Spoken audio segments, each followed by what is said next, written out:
Los secretos del Tercer Reich. El discípulo de Hitler.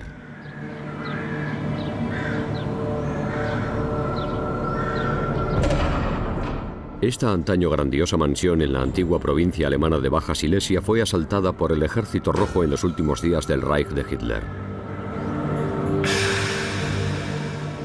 Ahora se encuentra en Polonia y hasta después de la guerra los soviéticos no descubrieron los extraños archivos nazis de alto secreto guardados en el interior de sus decrépitas paredes. La mansión había sido usada por las SS, el temido servicio secreto de Heinrich Himmler y la organización que dirigía los campos de la muerte de toda Europa. Los archivos de las SS rebosaban de detalles de ejecuciones y torturas. Pero los de aquí no eran un registro de las atrocidades nazis.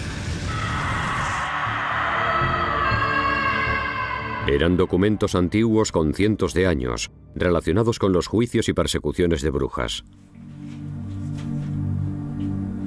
El discípulo de Hitler, Heinrich Himmler, había amasado secretamente la colección más extensa de documentos históricos sobre juicios de brujas del mundo.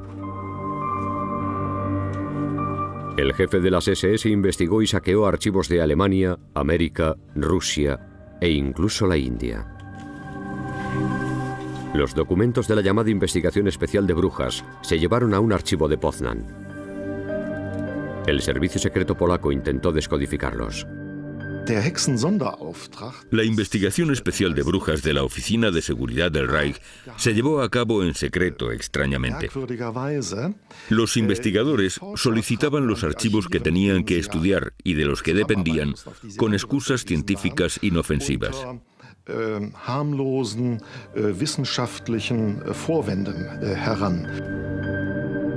Himmler se había embarcado en otra investigación histórica con un objetivo práctico: encontrar pruebas de la cultura superior alemana en el pasado. Parte de la visión del mundo de Himmler estaba enraizada en las ideas sobre el pueblo ario, los mitos de la raza aria que se remontaban a siglos atrás. Contrató antropólogos, historiadores y geógrafos para encontrar pruebas de la preeminencia de la raza aria. La investigación de Himmler no era puramente académica. El jefe de las SS también sentía debilidad por el ocultismo. A los siniestros uniformes negros de las SS se habían incorporado símbolos míticos, además de las insignias militares tradicionales. El famoso símbolo de la calavera de las gorras de las SS era un símbolo militar alemán muy antiguo que ya habían llevado los prusianos a principios del siglo XIX. Se llamaba Totenkopf y se llevaba como símbolo de respeto hacia un duque alemán que había fallecido, pero los nazis le dieron un significado siniestro. Intentaba crear un culto artificial de las SS, una mezcla muy rara de distintos elementos. El motivo era, desde el punto de vista de Himmler, reforzar la cohesión interna de las SS para que pareciese una organización elitista distinta de otras organizaciones nazis. Además de sus uniformes característicos, se diseñaron a medida rituales paganos para los miembros de las SS. Las ceremonias del solsticio iban acompañadas de fuegos sagrados y discursos solemnes. La llama sagrada nunca se apagará dentro de nosotros. El ritual del solsticio de invierno se celebraba poco antes de Navidad. El ritual del solsticio era un ejemplo clásico de la palabrería nazi. Lo que intentaba hacer la gente como Himmler era reemplazar el cristianismo en Alemania por un nuevo tipo de misticismo basado en antiguas leyendas esotéricas germánicas y religiones nórdicas, con cosas como Odín, Thor y las runas. Incluso las letras de las SS que llevaban en los cuellos de los uniformes estaban diseñadas como símbolos rúnicos. Un símbolo similar de estilo nórdico llamado Sol Negro estaba grabado en el suelo del castillo de Wewelsburg. Antigua residencia obispal renacentista, Wewelsburg se convirtió en una especie de templo de la nueva fe, de la nueva raza dominante aria. Las brujas, los rituales míticos y las runas se pueden considerar fantasías ilusorias. Pero la palabrería nazi de Heinrich Himmler tenía un propósito serio: vincular a legiones de alemanes jóvenes y leales con el culto a la muerte de las SS.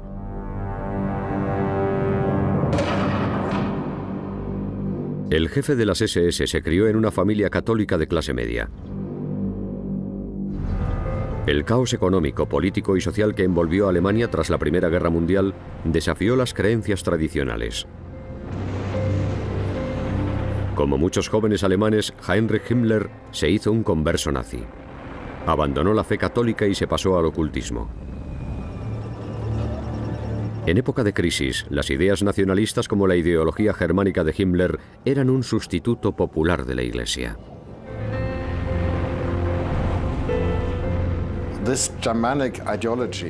La ideología germánica resultó atractiva para muchos jóvenes alemanes después de la Primera Guerra Mundial, porque hay que tener en cuenta que tras el colapso del Kaiserreich, del Imperio Alemán, se necesitaba establecer una nueva identidad nacional alemana, y mucha gente buscó en las raíces del germanismo y creyó que podía encontrar un pasado místico.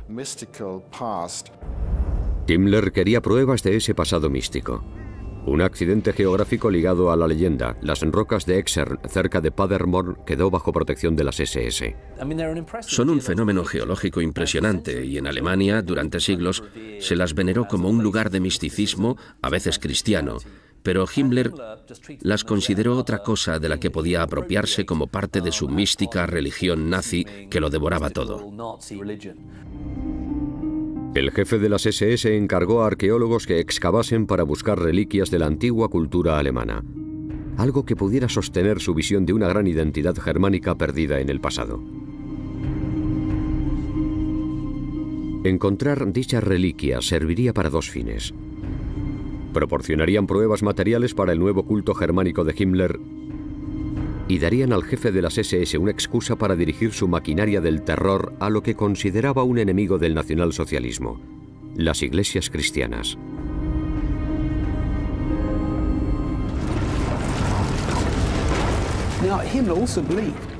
Himmler creía que el cristianismo era una idea degenerada, que el cristianismo corrompería los valores morales del pueblo alemán y destruiría la raza aria. Himmler culpaba a los reyes cristianos, sobre todo a Carlomagno, de destruir la antigua cultura alemana, sus lugares sagrados, y de convertir a los paganos sajones al cristianismo. El jefe de las SS consideraba mártires a los sajones y en 1935 erigió miles de piedras para conmemorar su supuesto sacrificio. Otro tipo de cuento de hadas de los hermanos Grimm proporcionó otro pretexto al jefe de las SS para atacar al cristianismo.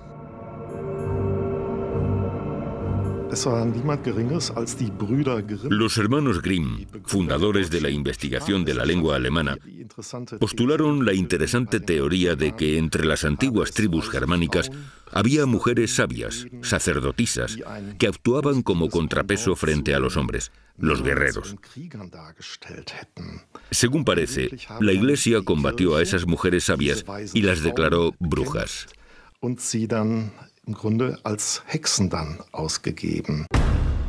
Eso podría explicar el proyecto confidencial de investigación de las brujas del Führer del Reich.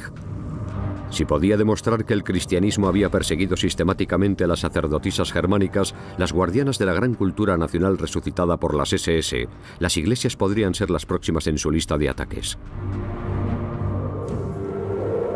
La fe cristiana era enemiga de la raza y cultura germánicas.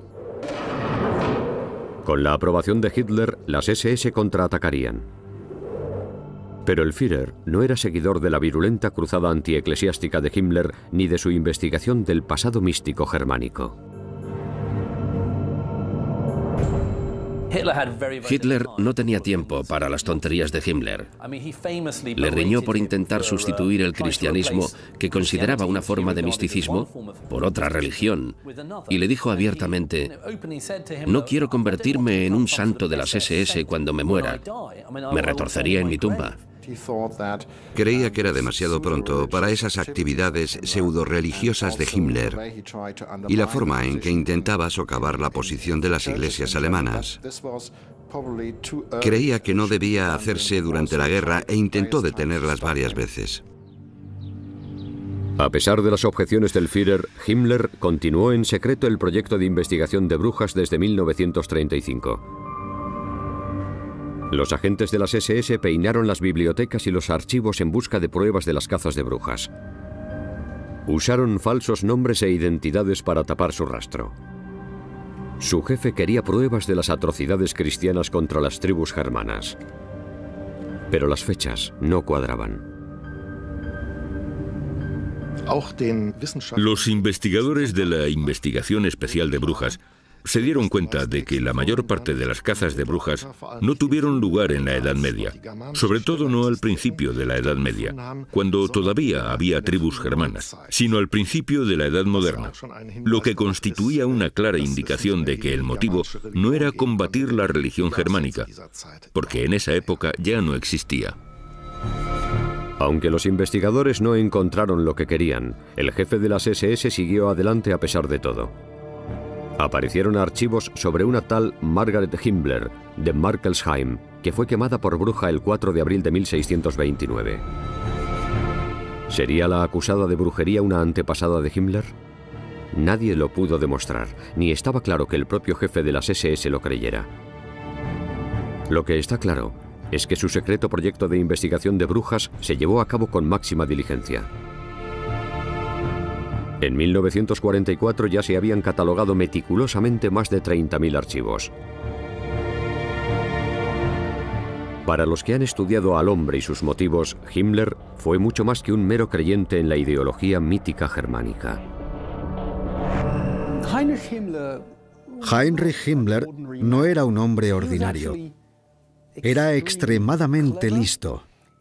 Era diligente, trabajador y un gran organizador de instituciones y personas.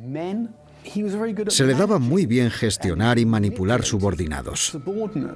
Por supuesto, le empujaba su ambición personal y la ideología germánica basada en la idea de un pueblo germánico. Jugaba un papel importante, pero creo que ante todo era un político. Resultó una combinación altamente peligrosa y eficaz que le catapultó a lo más alto. En 1929, Himmler no era más que un diminuto piñón del engranaje del partido nazi. Las SS o Schutzstaffel no eran más que un pequeño grupo con 1000 afiliados. Servían de guardia personal de Hitler y otros prominentes líderes del partido. Pero a sus 29 años, Himmler ya tenía ambiciosos planes.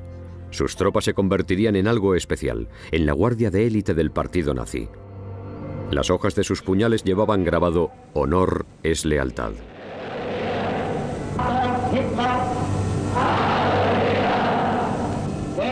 Eran más duros, más fieles y más obedientes que los demás. Los que llevaban la Totenkopf, el emblema de la calavera, juraban ser leales y valientes hasta la muerte. Los jóvenes acudían en masa a los pendones que proclamaban el lema «Alemania, despierta». En 1931, las elitistas SS de Himmler ya habían atraído a 10.000 miembros, muchos de las clases superiores y cultas que se consideraban superiores que los camisas marrones o SA. El atractivo psicológico de unirse a las SS y formar parte de ellas era el mismo que sienten los jóvenes de hoy cuando ingresan en fuerzas de combate de élite como los Navy SEALs, Delta Force o la británica SAS. Eran la crème de la crème. Si eres miembro de una unidad como esa, significa que tienes lo que tienes que tener.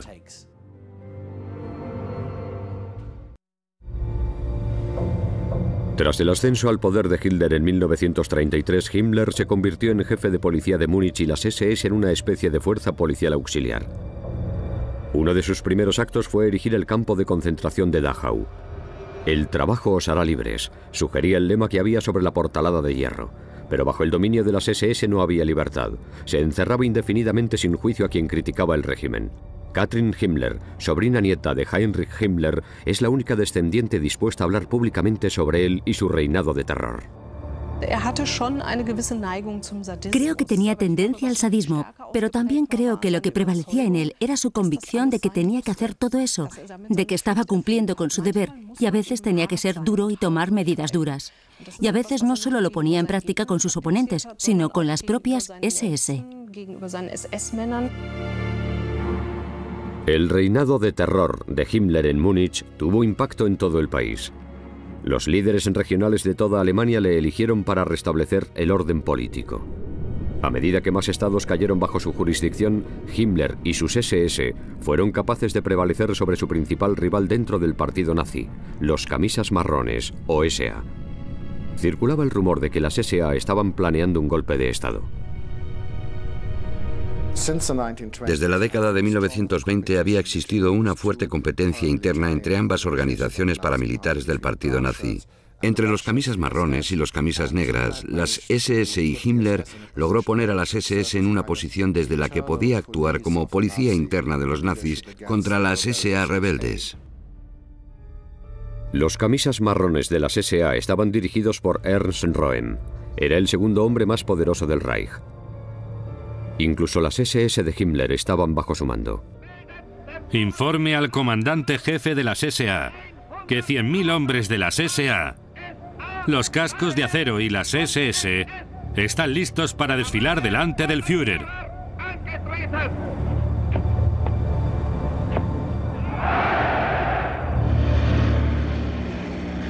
Cuando Hitler ascendió al poder, Röhm pensó que Hitler no estaba yéndolo bastante lejos, y como resultado, Hitler se dio cuenta de que las SA, que eran muy poderosas, podían representar una amenaza para su poder. Pero también el ejército se quejaba de la influencia de las SA. Hitler tuvo que elegir entre el ejército y las SA. Y se produjo la famosa Noche de los Cuchillos Largos de 1934, en la que Hitler erradicó a los líderes de las SA.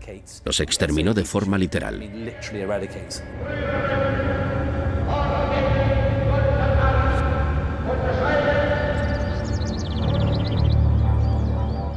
Las SS de Himmler actuaron con una eficacia implacable para erradicar a sus rivales camisas marrones. En cuanto al jefe de las SA, Ernst Röhm, Hitler se deshizo de él personalmente. Röhm no tenía ni idea de que los cuchillos largos se habían levantado contra él.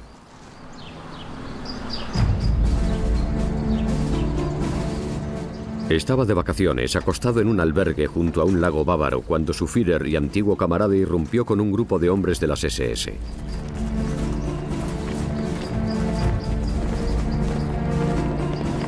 Le arrestaron en el acto y al día siguiente estaba muerto. Un general de las SS lo mató de un tiro en su celda. El jefe de las SS, Heinrich Himmler, había eliminado la potencial amenaza al mando supremo de Hitler y al hacerlo también había erradicado a su rival más poderoso dentro del régimen nazi. Tras asesinar a los líderes de las SA por orden de Hitler, Himmler se encontró en posición dominante, había eliminado a sus opositores y rivales más importantes. Ese otoño se organizó el Congreso de Nuremberg de 1934. Solo un año y medio después del ascenso de Hitler al poder, Himmler ya formaba parte de la élite nazi.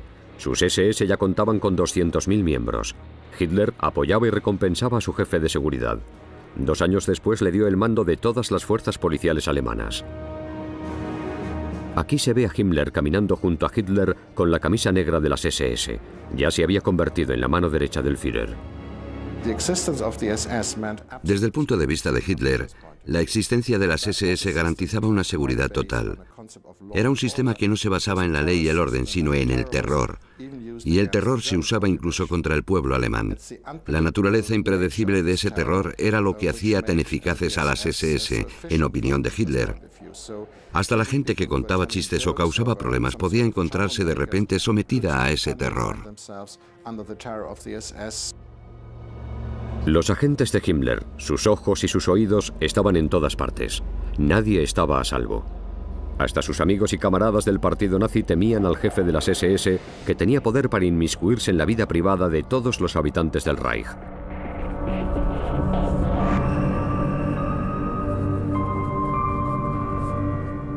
Pero Himmler se aseguraba de que su vida privada estuviera estrictamente protegida.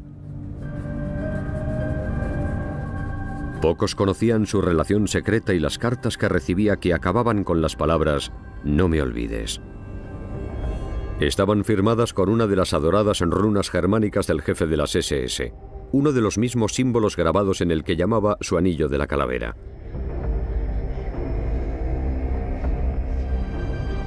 Parece que la actitud de Himmler hacia las mujeres cambió a lo largo de su carrera. En los años 20, tanto su hermano como su mejor amigo habían conseguido encontrar novias, pero al joven estudiante Heinrich le costaba encontrar tanto el amor como el sexo. Se consideraba un mercenario solitario y en su diario sugería que prefería ir a la batalla que acostarse con una mujer.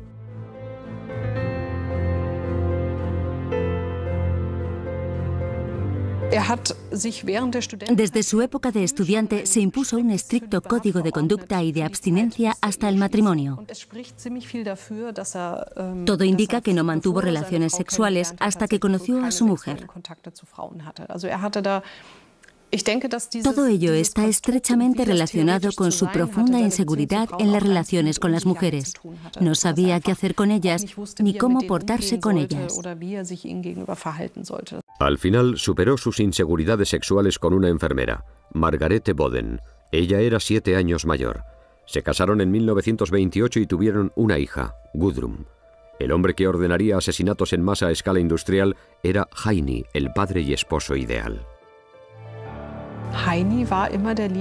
Heini siempre fue el tío simpático al que le gustaban mucho los niños, que se interesaba por ellos y les traía regalos. Era un tío encantador. Y también era así con su hija. Su hija también le quería mucho y siempre tenía muchas ganas de verle. Los diarios de Marga demuestran lo mucho que ansiaba ver a su padre y lo mucho que le echaba de menos. El trabajo no era lo único que mantenía a Himmler lejos de casa. A principios de 1937 contrató como secretaria privada a la hija de un comerciante de 20 y tantos años. Hedwig Potast pronto se ocupó de algo más que de su agenda. Físicamente tenía la ventaja de la edad y además parece que era muy guapa. Era 12 años más joven que Heinrich Himmler, es decir, 19 años más joven que Marga Himmler. Y tenía una personalidad completamente distinta. El divorcio estaba totalmente descartado en el caso de Himmler, pero se le ocurrió una solución distinta y conveniente: convertir el engaño en una cuestión de deber para las SS.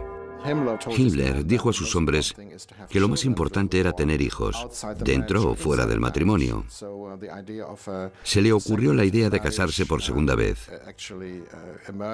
Los hombres de las SS podían abandonar legítimamente a sus mujeres si encontraban parejas más jóvenes, atractivas y fértiles. Y a la vez que propagó esas ideas, mantuvo a su amante. Himmler quiso producir una raza de élite dentro de las SS y a la vez perdonarse su aventura extramarital. Cuando Alemania invadió Polonia en 1939 se enviaron unidades de las SS al frente. Himmler temía que sus tropas de élite más valientes murieran antes de tener ocasión de engendrar la futura raza dominante de las SS. En octubre de 1939 promulgó la llamada Orden de Procreación. Tener hijos dentro o fuera del matrimonio era tan importante como destruir al enemigo.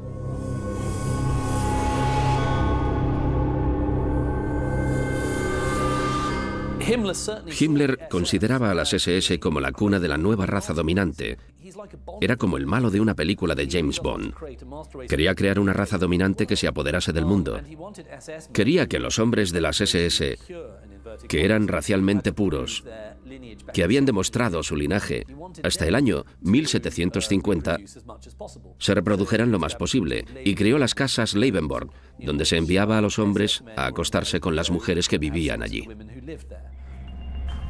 Pero los oficiales conservadores alemanes consideraban la política de Himmler un ataque a los valores familiares tradicionales.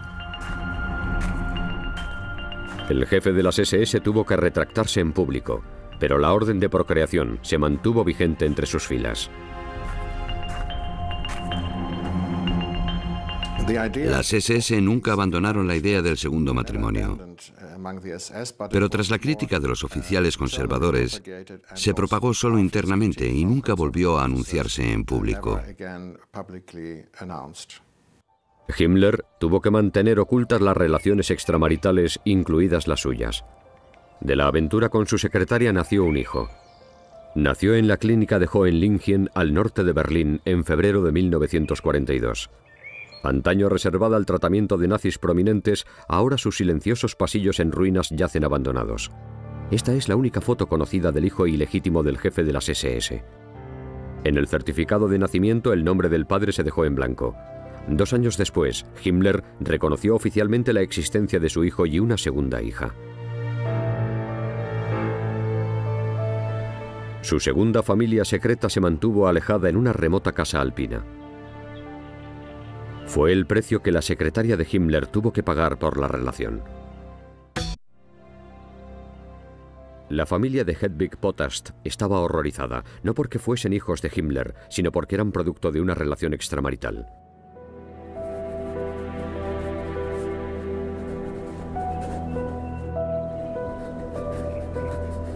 La joven madre tuvo que dejar su puesto de secretaria y solo veía al jefe de las SS de vez en cuando.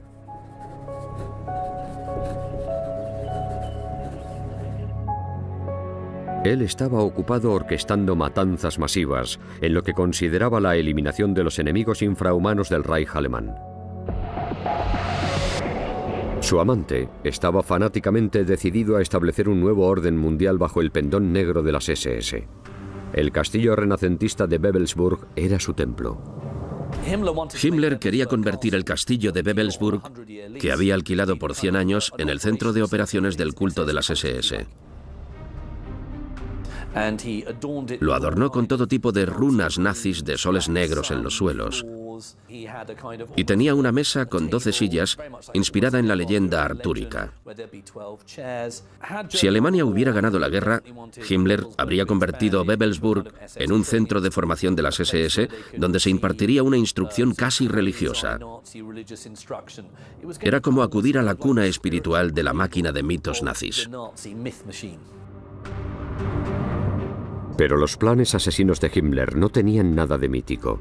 Los detalló en una reunión de altos oficiales de las SS congregados en el castillo en 1941, justo antes de que Alemania invadiera la Unión Soviética. Fue una declaración clave para el tipo de guerra que Himmler esperaba que sus hombres librasen en el este.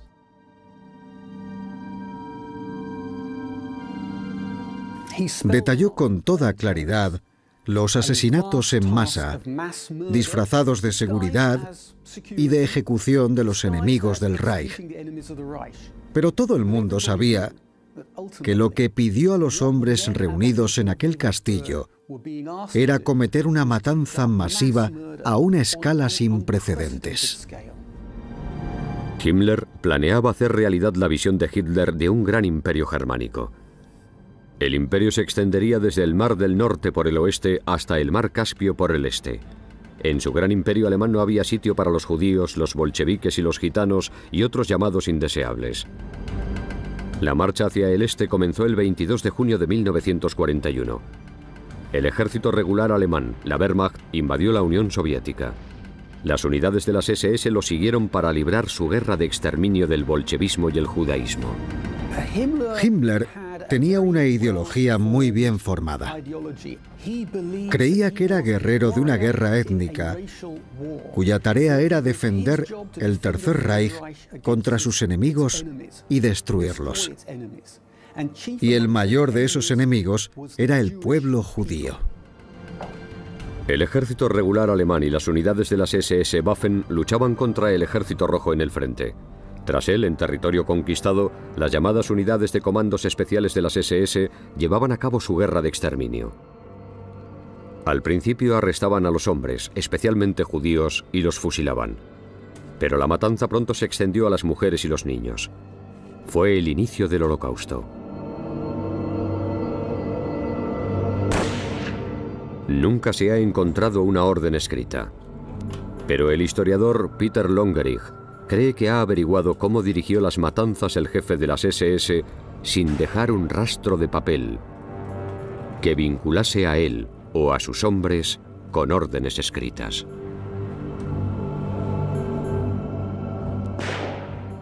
Las unidades asesinas de las SS en la Unión Soviética empezaron matando a los hombres en edad de servir en el ejército, luego a todos los hombres y luego a las mujeres y los niños. He reconstruido cómo daba Himmler las órdenes a las unidades y creo que usaba un sistema especial. Daba órdenes a sus generales que en realidad eran señales muy vagas y luego confiaba en que se guiaran por su intuición para entender lo que quería que hicieran. Luego viajaba a esos sitios y comprobaba si habían entendido sus órdenes correctamente. Aunque no se han encontrado órdenes escritas, las cifras de víctimas se registraban meticulosamente. El sistema de órdenes vagas e indirectas y de visitas personales para supervisar su cumplimiento indicaba que Himmler se estaba protegiendo a sí mismo y a sus unidades asesinas.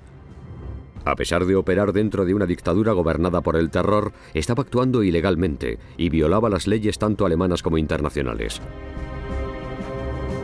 Una vez que las señales de Himmler bajaban por la cadena de mando y se llevaban a cabo las matanzas, la zona se declaraba libre de judíos.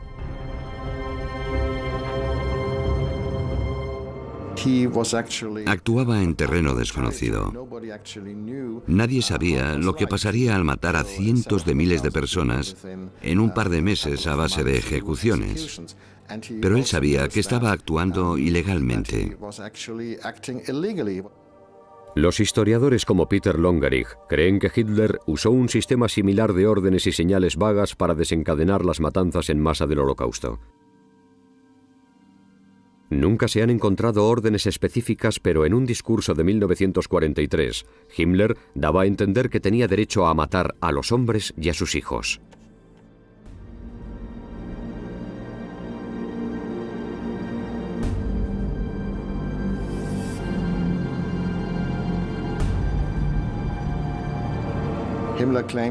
Himmler afirmaba que tenía derecho a extender las matanzas a mujeres y niños en la Unión Soviética. No decía que tenía órdenes expresas de Hitler, pero sí que estaba autorizado. Y creo que eso refleja el sistema que usaba Hitler. Daba órdenes y señales genéricas y confiaba en que a alguno de sus hombres se le ocurriera la solución radical. En este caso, fue Heinrich Himmler quien dio un paso al frente para orquestar la solución radical: el asesinato en masa de hombres, mujeres y niños. Himmler dio un discurso en el que dejó claro que las SS y el aparato de seguridad habían asumido la tarea de exterminar al pueblo judío. Y Himmler, de modo autocompasivo, afirmó que era una labor dura e ingrata, pero los hombres de las SS eran tan duros que habían podido llevarla a cabo. Ahora todo el que oiga el discurso sabe a qué se refiere y sabe que esa campaña de exterminio solo podía estar autorizada desde el máximo nivel por el propio Hitler. La campaña de exterminio que se extendió por el este en verano de 1941 no fue más que el principio. Para Himmler, las masacres solo eran una forma de hacer realidad el gran imperio germánico. En su opinión, la matanza de judíos de la Unión Soviética solo era el primer paso de un programa mucho mayor y exhaustivo con el fin de eliminar a millones de personas de los territorios ocupados de la antigua Unión Soviética. El Holocausto era el primer paso de una serie de genocidios.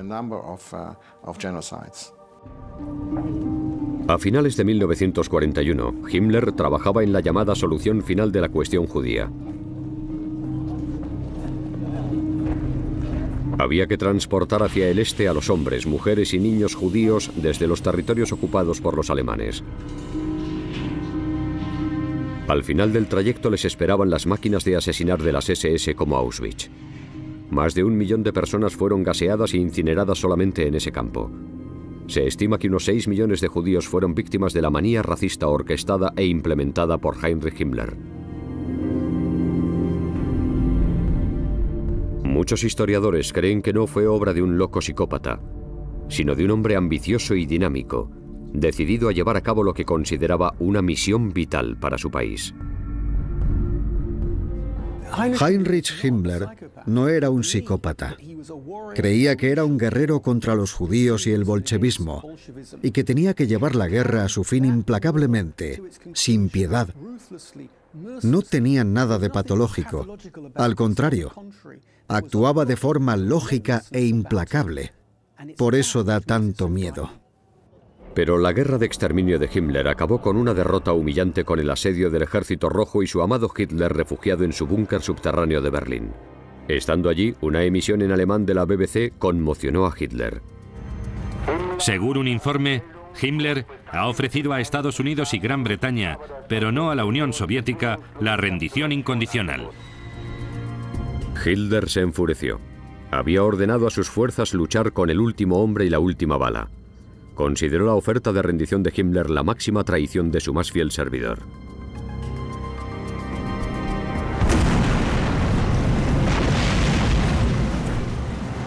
El gran imperio germánico había sido estrangulado.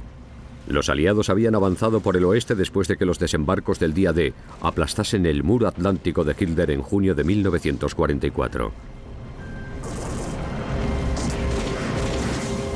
El ejército regular, la Wehrmacht y las SS-Waffen estaban librando una batalla perdida en dos frentes, ya que los rusos avanzaban por el este. Un mes después de los desembarcos del día D, la bomba de la trama de von Stauffenberg estalló en el corazón del cuartel general de Hitler.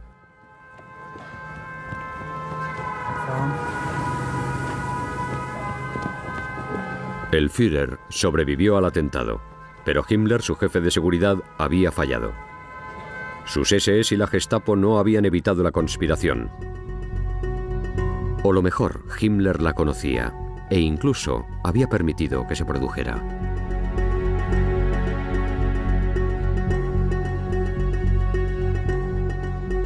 Al mes siguiente, el primer ministro británico Winston Churchill recibió un mensaje de Himmler. Se desconoce el contenido. Churchill se lo guardó para sí mismo antes de destruirlo. ¿Contenía una oferta secreta?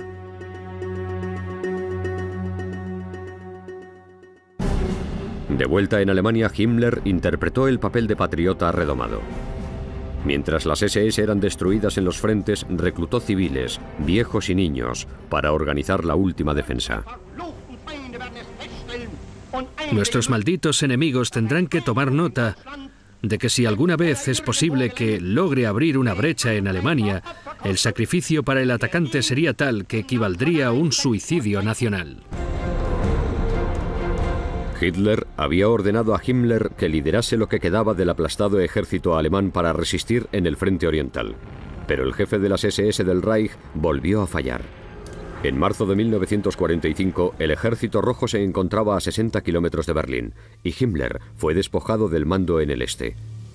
El jefe de las SS se retiró al mismo y exclusivo sanatorio nazi donde nació su hijo ilegítimo. El hombre que había engañado a su mujer también había engañado a su Führer. Himmler tuvo un visitante, el vicepresidente de la Cruz Roja Sueca, el conde Folke Bernadotte. A través de él, esperaba contactar con los aliados a espaldas de Hitler.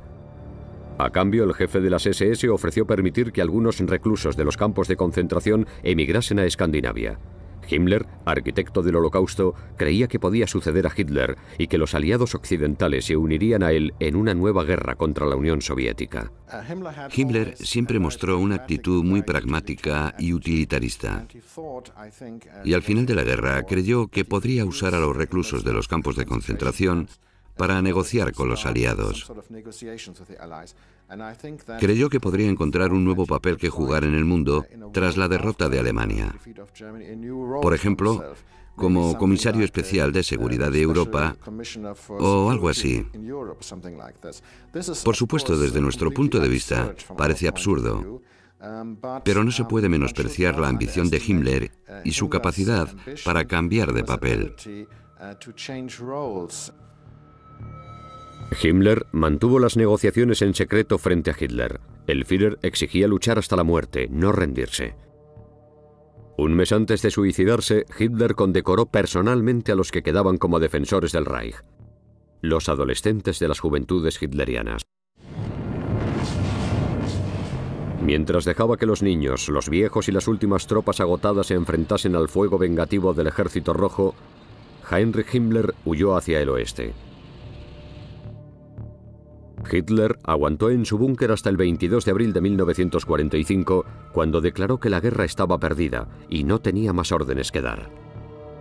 El jefe de las SS lo tomó como una señal y ofreció abiertamente la capitulación a los aliados occidentales. ¿Fue una traición? ¿Desafiaba el lema grabado en su daga "Honor es lealtad"?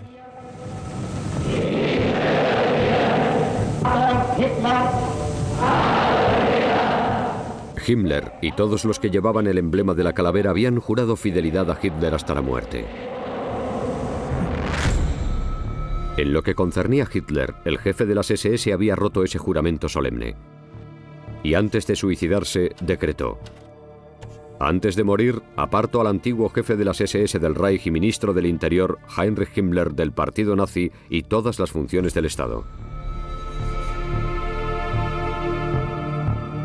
Himmler intervino cuando creyó que el Führer había renunciado al mando. ¿Fue realmente una traición a Hitler?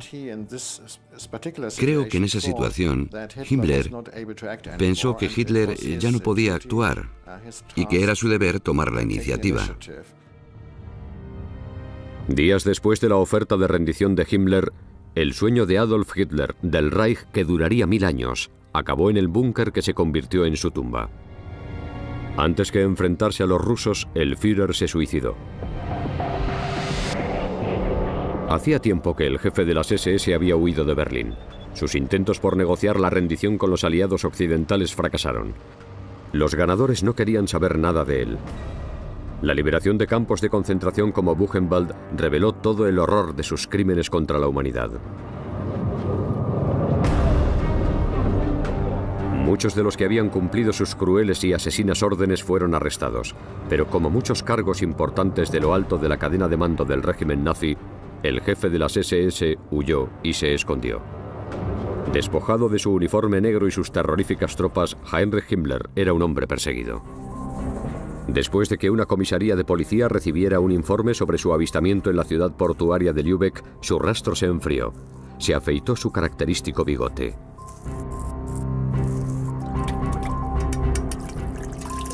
Su mujer Marga y su hija Gudrun aparecieron en Italia. Afirmaron que no tenían ni idea de dónde estaba Himmler.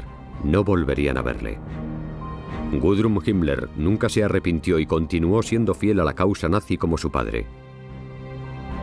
Tras la guerra trabajó para proteger a los veteranos de las SS y criminales de guerra en una oscura organización llamada Ayuda Silenciosa.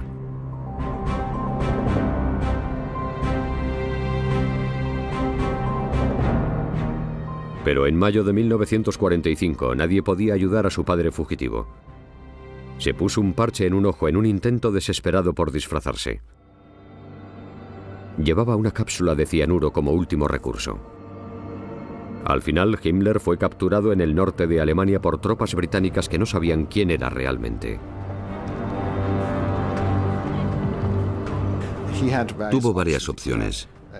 Pudo cometer un espectacular suicidio o mandar un batallón de las SS en un último ataque. Pudo hacer una última declaración retransmitida por todas las emisoras de radio alemanas o algo así. Pero en cambio decidió prolongar su vida unos días más e intentó desaparecer entre la masa de soldados alemanes que volvían a casa. Himmler fue enviado a un campamento de prisioneros de guerra sin que le reconocieran entre los miles de soldados. El hombre responsable de la encarcelación y masacre de millones de personas se encontró detrás del alambre de espino. Sus captores no tardaron en darse cuenta de quién era. Heinrich Himmler fue conducido a una casa de Lüneburg para interrogarle. Durante un examen médico que amenazaba revelar que tenía una cápsula de cianuro escondida en la boca, la mordió y liberó el veneno que le mató. Fue un resultado muy distinto del que había prometido a sus hombres de las SS. Había dicho que asumiría la plena responsabilidad de sus actos. Su actitud de suicidarse en el último momento, tras intentar ocultar sin éxito su paradero, fue especialmente decepcionante para los oficiales de las SS,